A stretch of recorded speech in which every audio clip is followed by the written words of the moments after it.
So, kailangan po meron tayong goal to be happy. Because if you fail to plan, you actually plan to fail. And if you fail to plan to be happy, you're actually planning to be sad. Pag ang isang bahay po'y ginagawa at walang plano, di kahit ano na lang ilagay nyo, kahit ano na lang ikabit nyo sa isang sulok, yun na lang. Wala kayong nararating. Pagka binalak natin halimbawa na magbiyahe, wala naman talaga tayong mapa, wala tayong pupuntahan, kung saan na lang tayo mapapasuot. Kung wala ka naman talagang kursong gustong pag-aralan, palipat-lipat ka ng kurso, hindi ka matapos-tapos. Kailangan may plano. At kailangan kasama po sa plano na yan, mga kapatid, maging masaya. You've got to plan. You've got to make it a goal so that you have a clear set of steps that you must take so that you will be happy. Happiness doesn't grow on trees. Happiness does not fall from the sky. It must be worked for. And if needed, it must be protected. Napakarami pong mga bagay na gusto tayong nakawan ng kaligayahan. Taong hindi mo kilala, sisimangutan ka. Taong hindi mo kaano-ano, matatapakan ka. Taong hindi mo malang binabalak na makita sa buhay mo, biglang naging dahilan ng iyong kalungkutan. Nanakawan ka, sasaksakin ka, o hold upin ka, re-rapin ka. Napakaraming taong gustong gumawa ng masama sa atin. Meron naman mga tao, hindi nila balak gumawa ng masama, pero nakagawa na pala ng masama sa atin, ang walang kamalay-malay. Meron naman mga tao, ang lapit-lapit sa atin, sila magiging dahilan para huwag tayo maging masaya. So pag pinayagan mo lamang na ang kaligayahan mo nasa kamay ng iba, lagi yung mawawala, laging aagawin ng iba. You've got to have a certain set of rules that you observe, that no matter what people do, they will not take away your happiness, or at least they will take only a portion and a part of that happiness. Maraming mga tao, ang ganda-ganda ng mood mo, magko-comment ng hindi mo nagustuhan. Sasabihin, ang pangit naman ng buhok mo, saka nagpagupit. Yung walang masabing mabuti, may sasabihin pang pangit.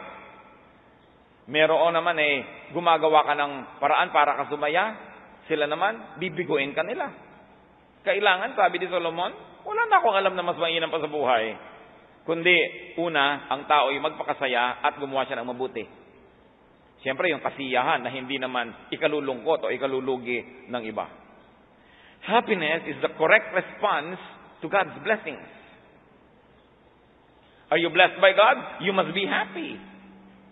Binigyan ka ng Diyos ng paa, lumakad ka, mamasyal ka. Binigyan ka ng Diyos ng kamay, may gawin ka na nakakapagpasaya sa'yo. Binigyan ka ng mata, tumingin ka sa magagandang tanawin. Binigyan ka ng bibig, magsalita ka, kumanta ka. Nakakagalaw ka, sumayaw ka. Binigyan tayo ng Panginoon ng mga bagay na maaring maging kasangkapan para tayo sumaya. Binigyan na tayo ng pera, gastahin. Binigyan tayo ng pagkain, kainin. Binigyan ka ng magagandang mga punda ng unan, gamitin. Puro nakatiklop lang, nasa cabinet. Kailan mo gagamitin? Sa burol? Binigyan ka ng magagandang plato, sinasamba mo sa loob ng estante. Binigyan ka ng magandang sopa, ayaw mong paupuan, may takipang plastic. Meron pa daw carpet, tapos tatakpan din ng plastic, walang tatapak. Pag may ibinigay sa'yo ang Diyos, enjoy it. Because it is God's gift. Hindi lang ibig sabihin naman na wasakin mo na yan at huwag ka na magtira. Pero may mga tao, ang daming magagandang tuwalya, tapos pag makita mo, gapak-gapak yung mga tuwalya nilang ginagamit, hindi ko alam kung anong pinaglalaanan. Maraming magagandang mesa, hindi doon kumakain, nasa ng pamilya, nasa dirty kitchen. Ang daming magagandang kaldero, tapos kung ano-ano mga kupi-kuping takuri ang ginagamit sa buhay. Happiness is the correct response to God's blessings. Ecclesiastes 5:19. Moreover, when God gives any man wealth and possessions and enables him to enjoy them, to accept his lot and be happy in his work, this is a gift of God. Sabi, kung kayo binibigyan ng Panginoon ng kayamanan, o kung hindi man sobrang daming kayamanan, binibigyan kayo ng mga ari-arian, at pagkatapos binigyan pa kayo ng pagkakataon na lasapin ang sarap na ibinibigay nito, tanggapin mo ang iyong kalagayan at ang iyong pinagpalang kalagayan at maging masaya ka sa buhay. Sabi, ito ay regalo ng Diyos. We should be grateful for what God gives.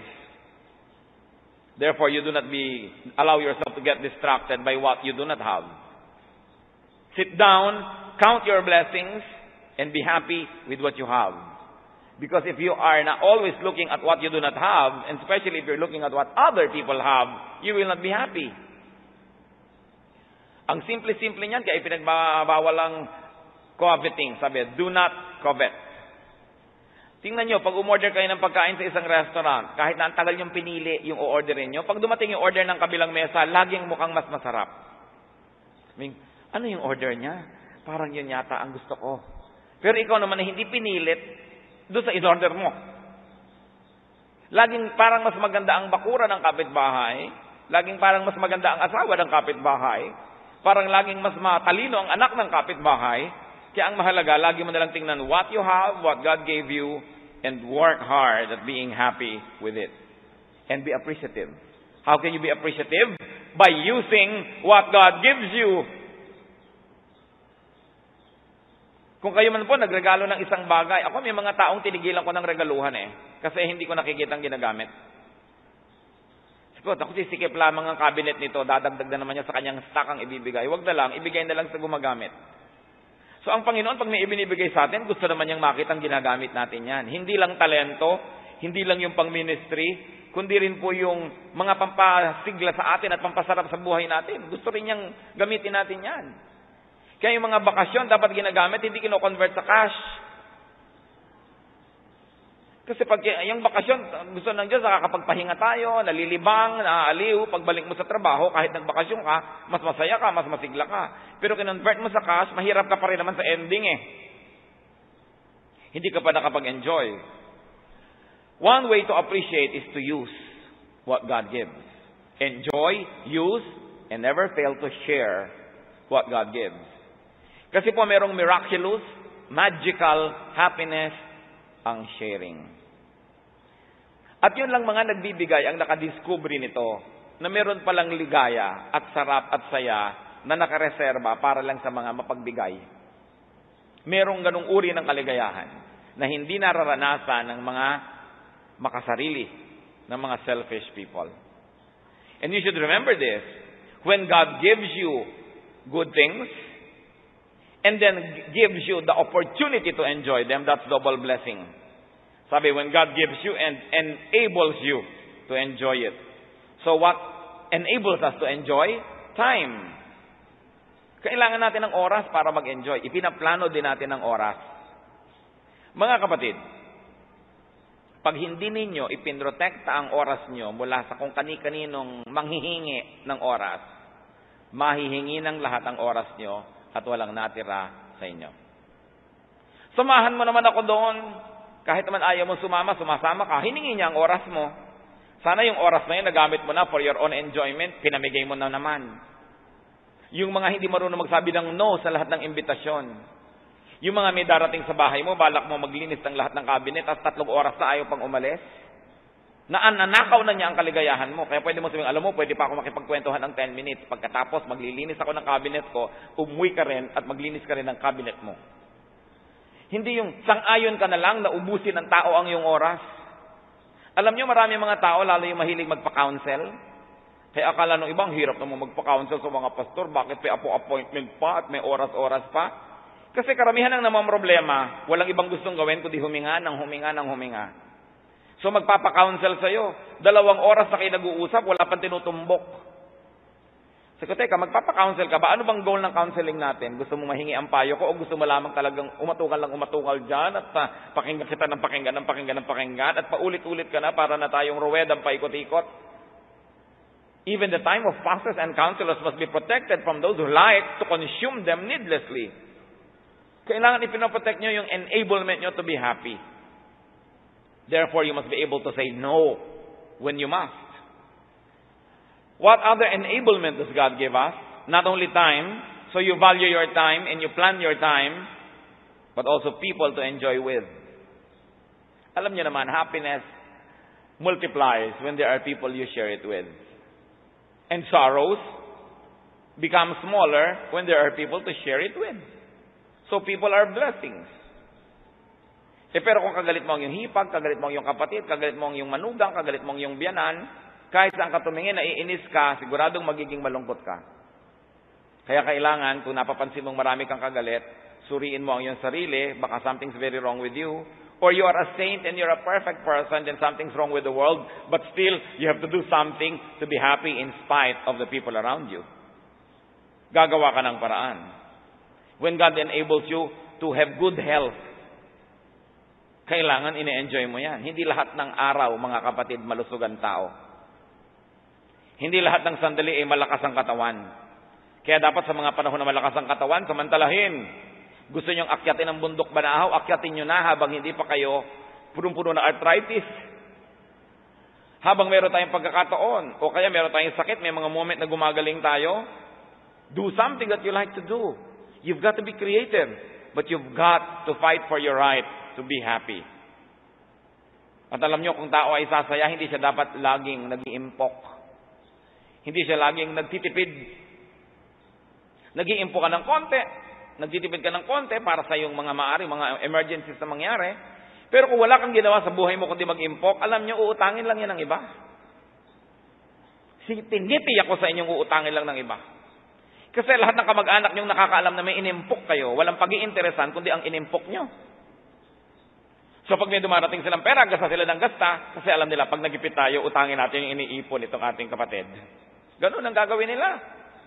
Kaya dapat marunong ka rin magprotekta ng iyong kinikita, hindi ka ipon ng ipon. Kasi lagi kang paliligiran ng mga taong gustong hut-hutin ang iyong inipon.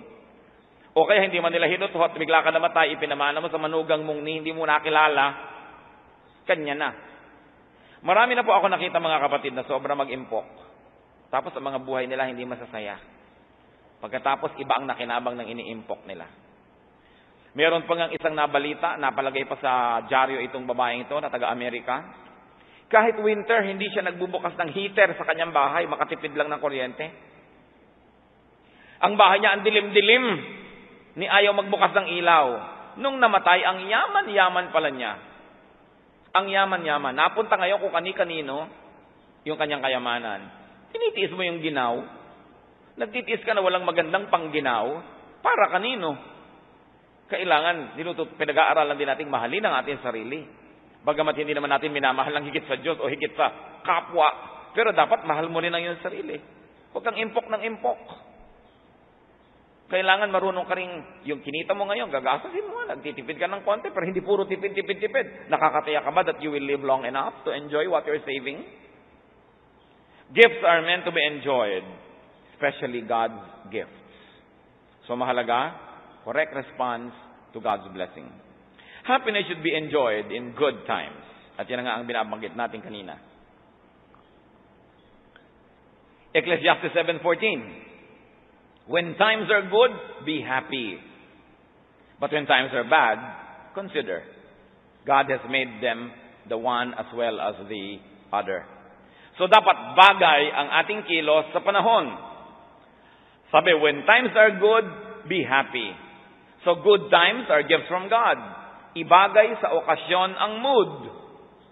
Dapat po, pagising pa lang natin sa umaga, may pupuntahan tayo, may gagawin tayo, ina-identify mo na, is this meant to be a happy day? So if it's meant to be a happy day, be happy, strive to be happy. Halimbawa, pupunta ka sa party, it is meant to be a happy time. So sasabihin mo, tatanggalin ko ang aking pagiging mahiyain, makikipag-usap ako sa mga tao, kakain ako kung may pagkain masarap, hindi yung pinipilit ako busog. Pumunta ka pa daw sa party. Pupunta ka sa kasalan, sabihin mo, ang kasalan, is it a sad or a happy occasion? It must be a happy occasion. So I'll be happy. Ilang libong magulang na ang nakita kong ikinakasal ko ang anak, tas ang mukha, akala mo ensemadang malolos. Akala mo pinilipit na tinapay ang mukha. Siguro hindi niya gustong mabibyanan ng kanyang anak, hindi niya gusto ang kanyang magiging manugang, pero utang na loob, ikinakasal na. Wala nang bawian. So magpakasaya ka na dahil kasalan. Tuloy ipinapakita yung video hanggang kaapu-apuhan mo, sabi ng mukha mo, kasal. Gusto kong pagsasampalin yung mga nanay, pak! Bakit ganyan ang itsura ng mukha mo? Kasalan ito.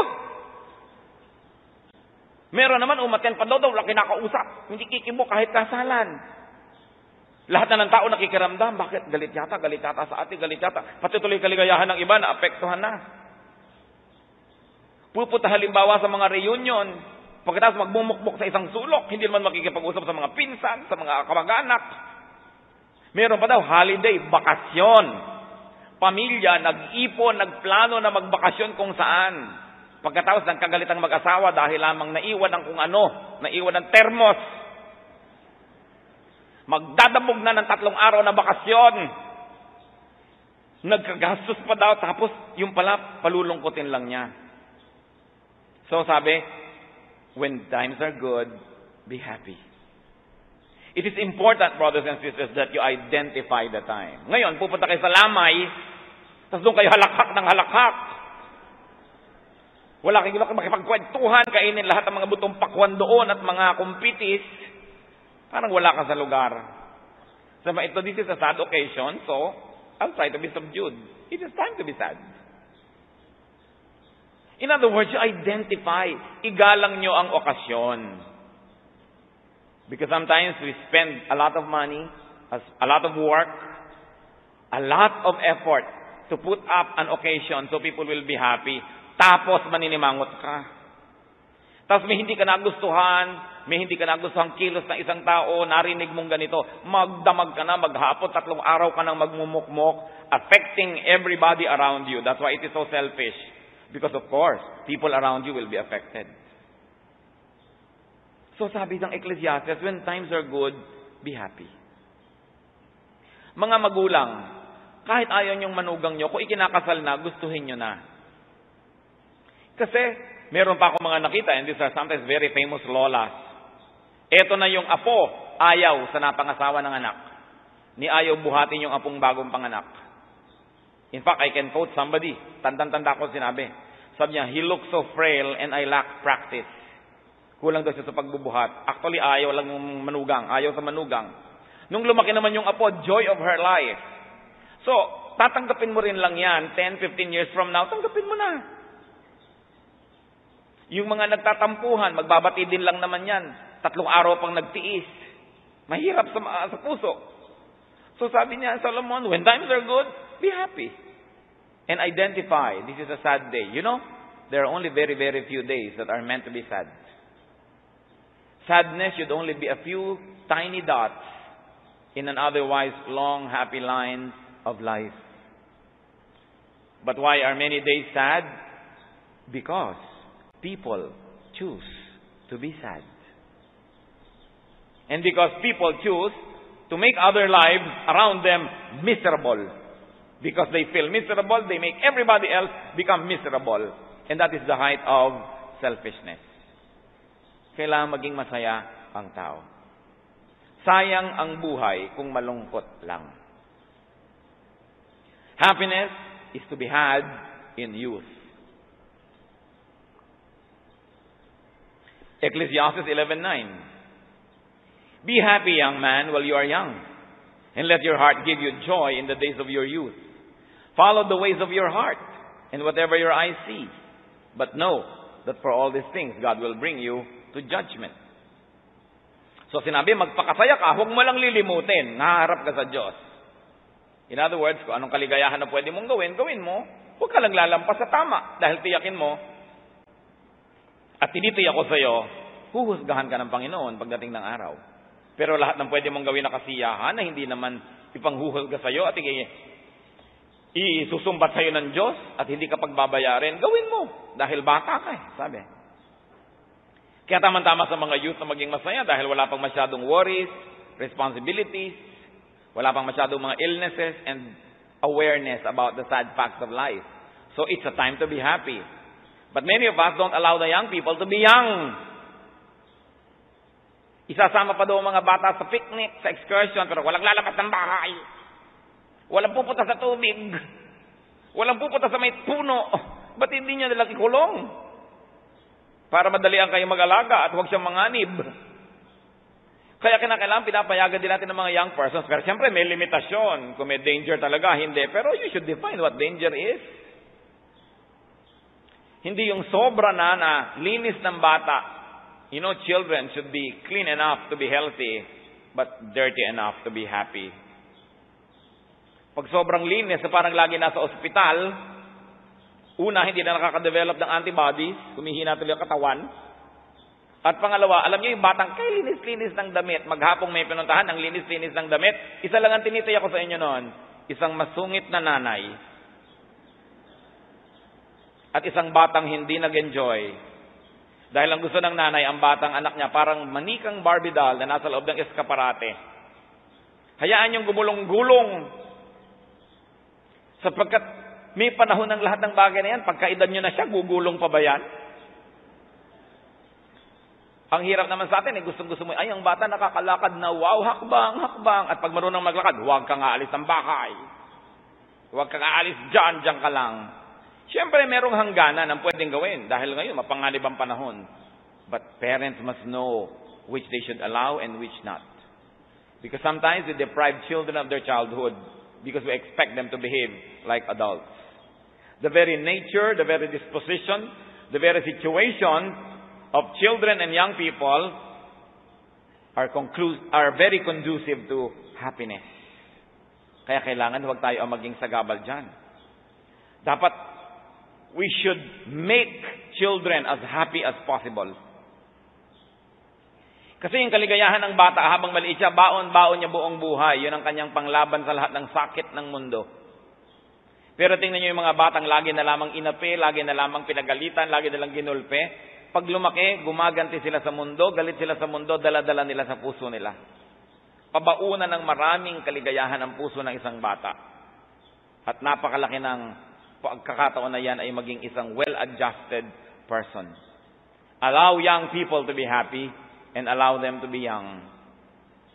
Talagang napakalaki pong kalbaryo yung naliligid ka ng mga teenager na wala na makakwenta-kwenta, tawanan, ang iingay, ang pasa niya, talagang nakakaligalig sa mga may edad na. Pero kung gusto natin na payagan silang maging ganon, dapat umimbento rin tayo ng sarili nating peace, sarili nating kaligayahan, kahit sila kuminsan nakakagulo sa ating gustong katahimikan. But we should not impose on them the tastes of adulthood because they are not adults yet. Kailangan silang bigyan ng ganong pagkakataon. Sapagkat dumarating ang pagkakataon, ibigin man nilang sumaya, ibigin man nilang lumakad, hindi na rin nila kaya. John 21 verse 18. I tell you the truth, and this is the Lord speaking. When you were younger, you dressed yourself and went where you wanted. But when you are old, you will stretch out your hands, and someone else will dress you and lead you where you do not want to go. Sabi ni Lord, darating ang panahon, binibihisan ka ng ayaw mong isuot sa'yo, dinadala ka sa ayaw mo, pero matanda ka na kasi wala kang choice. So, yung batang pwede pang magbihis at pwede pang pumunta doon, hayaan. Huwag lang naman yung sinipuna dahil kita na yung pusod, nagdamit pa daw. Kailangan na pagbibihis ay decente, hindi ka nagiging sex object. But we should allow a little leeway. Nung araw, pati haircut talaga, very regulated. You know, kasi yung magulang crew cut, gusto yung anak crew cut din. So, binibigyan natin ng konting pagkakataon yung mga young people to be young, not to be like us. Because when they are our age, they will be like us. But when they are young, we allow them room to be young. So long as they have limits and they do not needlessly endanger their lives. It is important in life so that we can be happy. Happiness should be expressed. Happiness should be celebrated.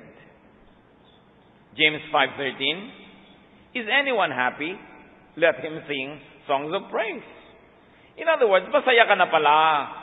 Huwag mo nang pigilin. Ang pipigilin lang kasalanan. Pero yung masaya ka, bakit ayaw mong ipahalata? Gustong-gusto mo na yung kinakain mo, magtitira ka pa ng konti, ay baka mapagsabihan akong patay gutom. Gusto mo na pala, kainin mo lahat. Natutuwa ka pala, tumawa ka. Meron naman natutuwa na ayaw pang tumawa, baka mapagkamalan ako mababaw. Kaya nga sabi ni Sampaguita, ayaw ka ng patry-try, ang gusto ko ay todo bigay. Basta't hindi sa kasamaan at hindi sa kasalanan, celebrate, be open.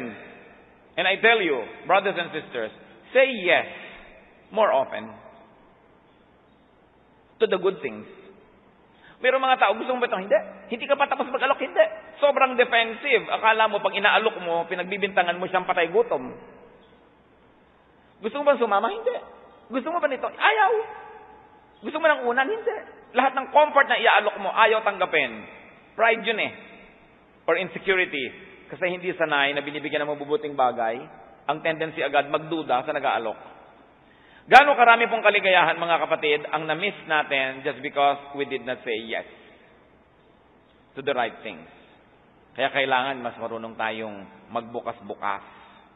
Lalo pangat kung ang assessment nyo sa sarili nyo, hindi naman kayo talaga ganun kasaya. Dapat may baguhin sa equation para maiba yung product. Ibahin ang timpla para yung ending maiba. And the Bible says that happiness is for the godly. Matthew 25, 21, and 23. His master replied, "Well done, good and faithful servant. You have been faithful with a few things. I will put you in charge of many things. Come and share your master's happiness." So yung mga tao pong kinalulugdan ng Diyos, hinahayaan niyang makihati sa kanyang kasiyahan. So you want to be happy? Be godly. Be godly and you will be sharing the Lord's happiness. And when God gives you happiness, huwag magpakipot. Kailangan pinapasaya ka, magsaya ka. Ipakita ang appreciation sa kabutihan ng Diyos. Finally, marami sana tayong gusto pag-usapan, pero for now, happiness is from God. Happiness is for people who please God.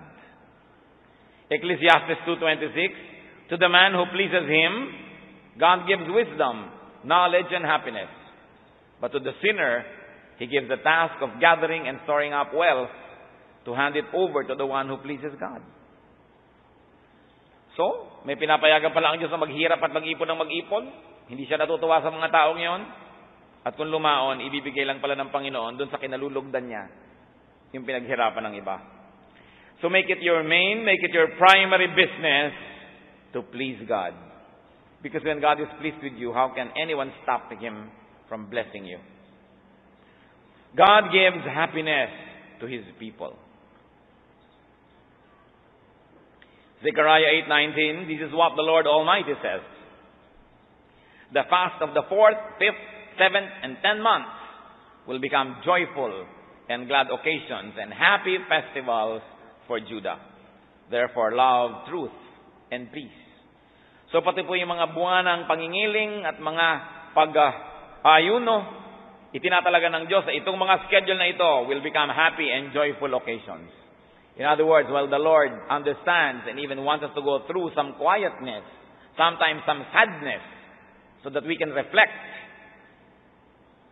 the Lord also wants us to enjoy and to be happy. So be happy. Make it your goal to be happy. You say, today I'm going to be happy.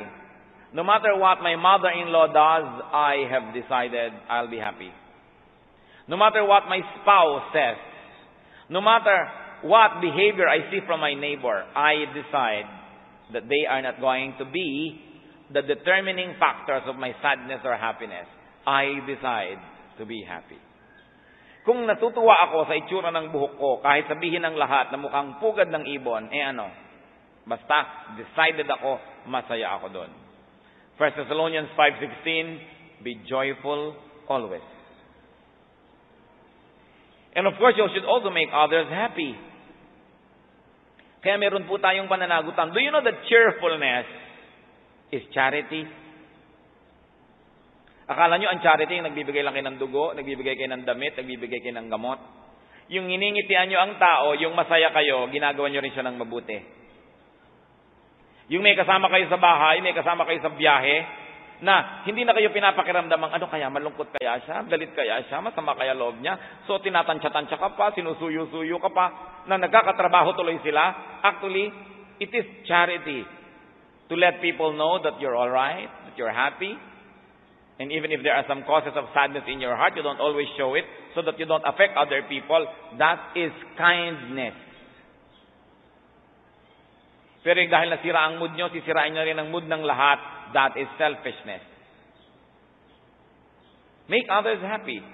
2 Corinthians 7:13. In addition to our own encouragement, we were especially delighted to see how happy Titus was, because his spirit has been refreshed by all of you. So Titus was depressed, was sad, but his spirit was refreshed by others.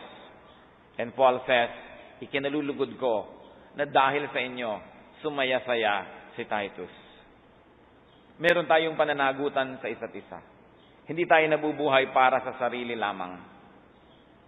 Kaya kailangan iniisip din natin, paano ang magiging reaksyon ng iba. Dadalo ako ng kasalan, tapos maninimangot ako, paano ang reaksyon ng mga kabilang partido? Paano ang reaksyon ng lahat ng tao? May pananagutan ako, it's a happy occasion, I'll contribute to its happiness. And if I will not be able to contribute actively, at least I will not actively destroy the happiness of other people. And you know what, church? Another important thing is to allow others to give you happiness. Payagan nyo na pasayahin din nila kayo. May mga tao gusto naman nila, sila lang yung bigay ng bigay, pero ayaw tumanggap. Payagan nyo na pasayahin din kayo.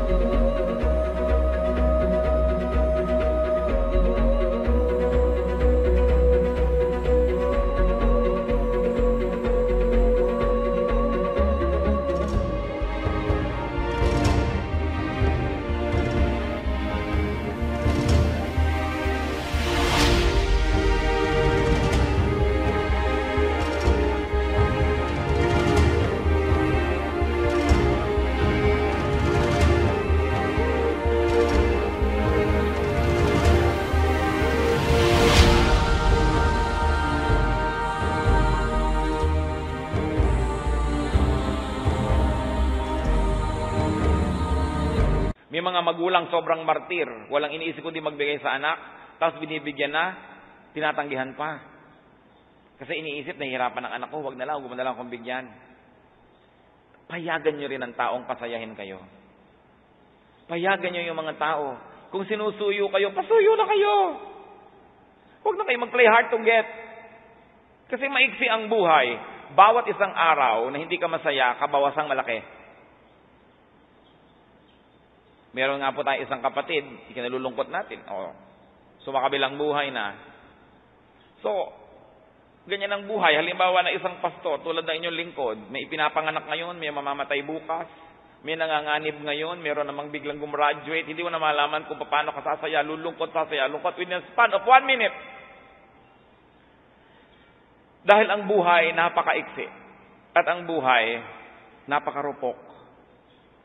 Yung kasama mo lang ng isang linggo, hindi naglipat linggo, namatay na ilibing, sa loob ng isang linggo, ang daming pwede mangyari. So, paano nyo papayagan na meron kayo isang linggong hindi kasundo? Paano kung next week, wala na pala siya? Sisisi kayo ngayon. Naku, bibigyan ko pa naman ng rambutan. Pinaurong-urong mo pa, hindi mo na tuloy nabigyan at namatay na. Kaya mahalaga yung sinasabi ng kantang, we may never love like this again. Ayaw niyong sobrang malungkot pag may namatay, lalo't malapit sa buhay niyo, huwag kayong makipagkagalit. Huwag kayong makipagsamaan ng loob. Para kung biglang namatay, wala kayong pagsisisihan.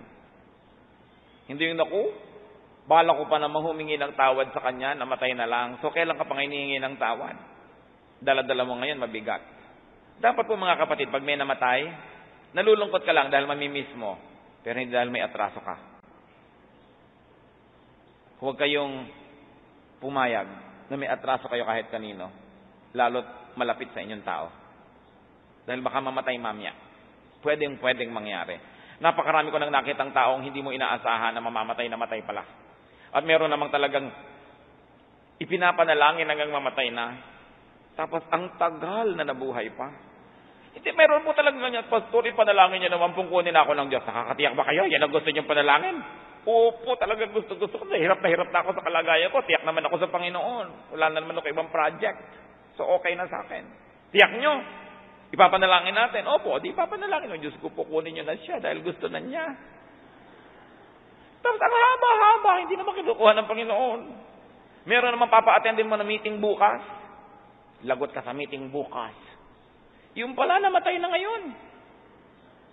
Nakakatiyak ba kayo? Kayo ba may mga kasamaan ng loob? Paano kung mamatayan mamaya? Tiyakin ninyo na wala kayong pagsisisihan. Ayusin ang buhay. Do not be proud. Be humble, be open, and be happy. It is a decision.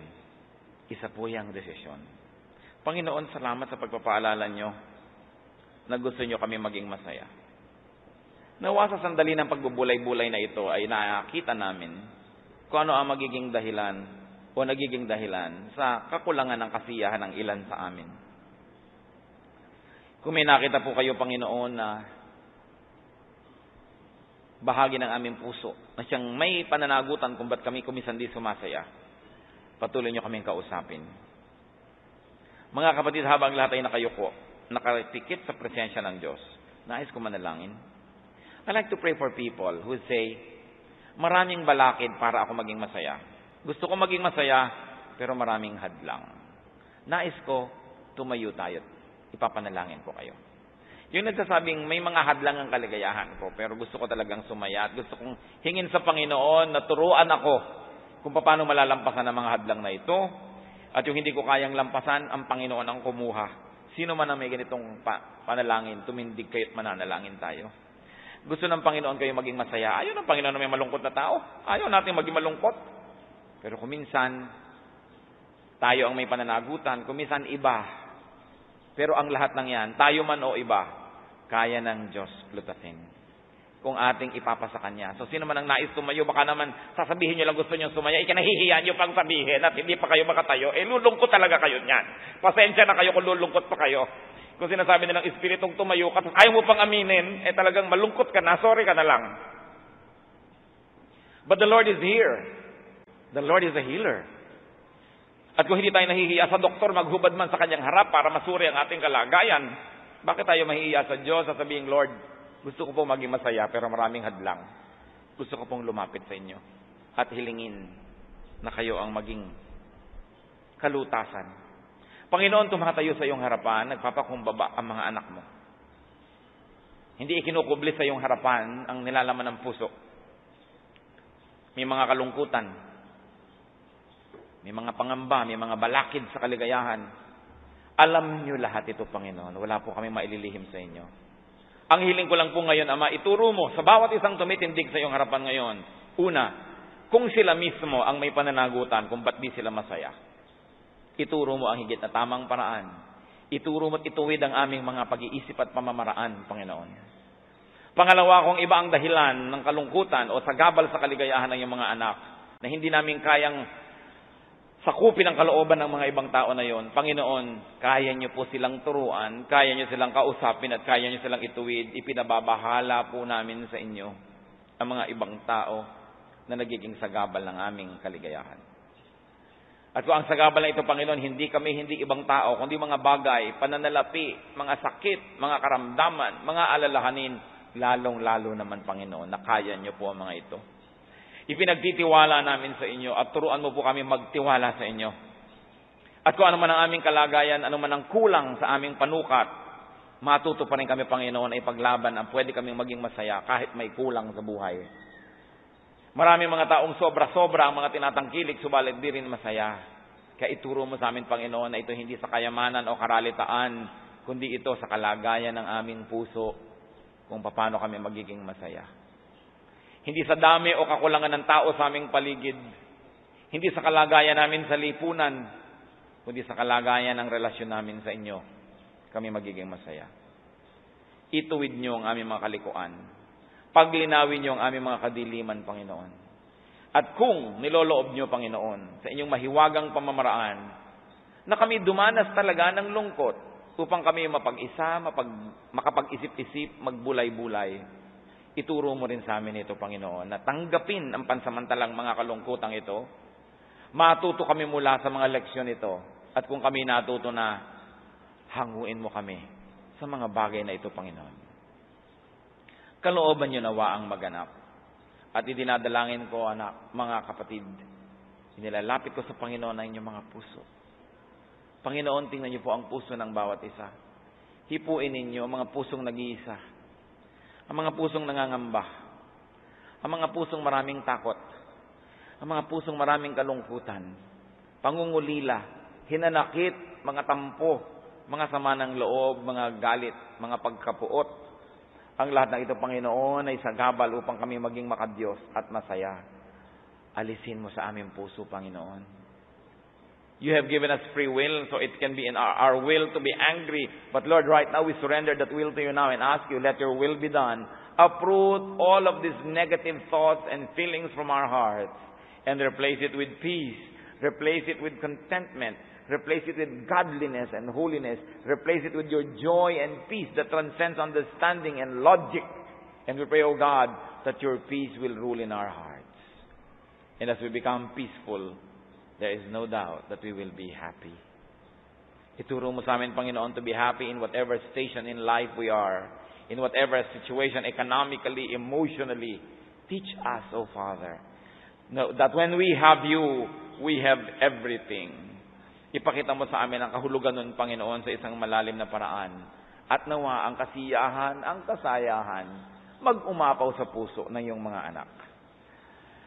Salamat sa pagdinig niyo sa dalangin ito. Naniniwala kami, Panginoon, na ibinigay niyo. Tinatanggap namin ang sagot mo sa mga panalangin ito.